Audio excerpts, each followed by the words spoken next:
Dating DPWH Bulacan First District Assistant Engineer Bryce Hernandez, former Construction Chief JP Mendoza at dalawang iba pa nasa NBI Security Management Division sa Muntinlupa po yan.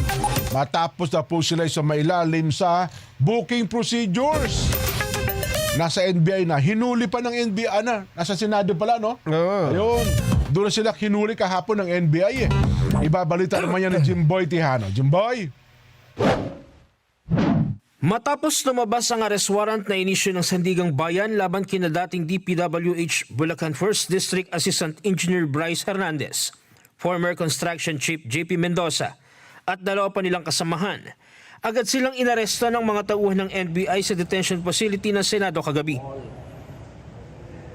Makaraan ang pag-aresto, ibiniyahe ang mga akusado patungong NBI sa Pasay City upang sumailalim sa booking procedures. Kabilang ang pagkuha ng fingerprint at mugshots, gayon din ng medical examination. Kinasasangkutan ng apat na akusado ang mga kasong malversation of public funds at falsification of public documents na may kaugnayan umano sa mga flood control projects na pinangasiwaan ng DPWH Bulacan habang sila ay nasa pwesto pa. Batay sa isinampang kaso, inakusahan ng mga dating opisyal ng maling paggamit at irregular na pag-liquidate ng pondo ng gobyerno para sa mga flood control projects. Kabilang ang umano'y pagpapatibay at pagpirma sa mga dokumentong questionable na nagresulta sa paglabas ng pondo kahit may issue sa implementasyon o aktwal na pagsasagawa ng proyekto matapos isailalim sa proseso ang apat na akusado. Pansamantalang inilagak sa NBI Security Management Division sa Muntinlupa.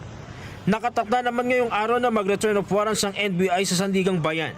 Ayon sa NBI, ang Sandigang Bayan ang magdedesisyon kung saan ide-detain ang mga akusado habang hinihintay ang kanilang paglilitis.